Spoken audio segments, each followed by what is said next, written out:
Be blessed by the divine. Best tips for meditation. I've been meditating for about 30 years now, from 1984, and I think I'm a little qualified to give you some tips that have benefited for me over 30 years of meditation. First thing that I do as soon as I wake up in the morning is to meditate for a few minutes, even before I get out of my bed. I find that meditating as soon as I get up in the morning is like giving a huge boost of energy for my brain to get out of the sleep syndrome. Especially early in the morning when you wake up, your brain takes a little bit of time to get adjusted to all the busyness that the brain needs to engage in. So meditation helps me to boost the energy level for the brain in the morning. I do a longer 20 minutes meditation after doing my simplified yoga exercises. The simplified yoga exercises taught to us by our Guru Sri Vethathiri Maharishi helps us to streamline the blood circulation, the air circulation, heat circulation, and therefore the life force circulation and the magnetic energy circulation into each and every cell in the body throughout the body. By regulating these 5 circulations in the body, there is harmony that gets created between the body and the life force. With that harmony, I am able to succeed much better in going to deeper levels of meditation very quickly as soon as I start meditating. And this has been my morning routine for several days at this point of time. I also meditate in the evening, and around the sunrise is when I meditate in the morning. Around the sunset is when I prefer to meditate in the night. However, in the evening, sometimes because of my other professional engagements or family engagements, I'm not able to meditate during the sunset time. I would invariably meditate before going to bed. Maybe about an hour before going to bed, I would sit and meditate for a few minutes. And I found that to be extremely beneficial. Every time I would meditate, I would tell myself that for the next 20 minutes, I am not going to run away from anything.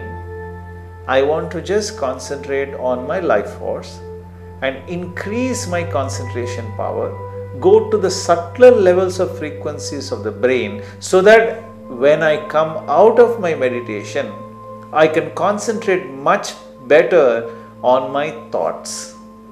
You see, my friend, the biggest distraction for meditation is within one's own mind. The noise outside, the disturbances outside, the distractions outside are actually the easiest things to manage. But the distractions in the mind, the noises in the brain, the kind of disturbances that come especially when you are beginning to meditate, are things that sometimes you find it very difficult to manage. Therefore, it is important for me to have a conversation with my mind. I tell my mind, my dear mind, I am not running away anywhere. I am going to sit and meditate. And as soon as I finish meditation, I am going to sit and concentrate on you. And I am going to listen to you. And I am willing to listen to you as long as you want me to listen to you, so that together we can try and resolve many unresolved thoughts or decisions that may be there. And thereby, I seek the cooperation from my inner mind. And once I get that cooperation, I know the mind calms down. After all, the mind wants solutions. There is goodness inside me. and I take the responsibility in my hands for the goodness to develop. The goodness will develop if I am able to listen to my mind and allow my mind to develop the ability, the discrimination ability to choose between right and wrong, and to choose the right over wrong.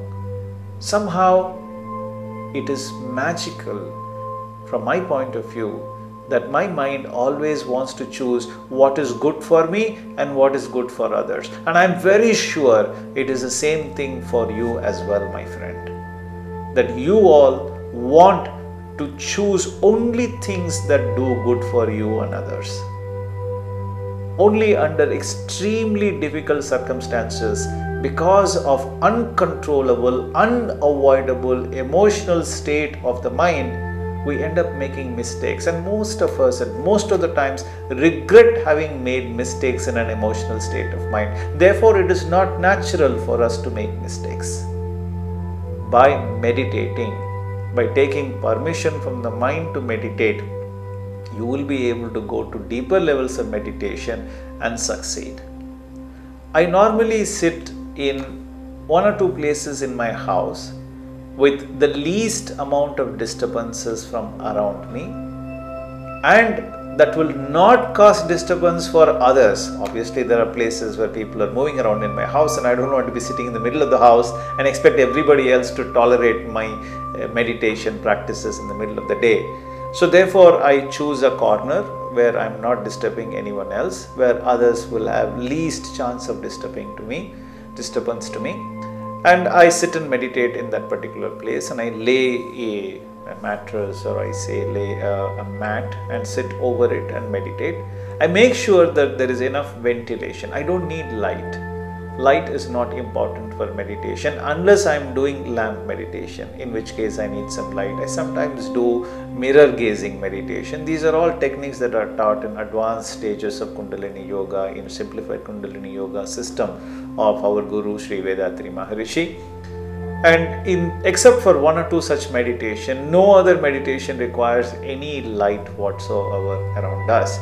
So dark room is good enough, but no music is necessary, because my brain is going to focus on the life force. My mind is going to focus on the life force, and the vibrations are so subtle that it doesn't require any music or any disturbances or distractions around it. And that is when you will be able to succeed better on concentrating on your own life force and succeed in this beautiful journey of consciousness. I hope these tips are useful for you, like how they have been useful for me in my life. Do subscribe to my YouTube channel. Go down to my YouTube channel and comment on the section below this YouTube video, and I'll be happy to reply to each and every comment of yours. Be blessed by the Divine.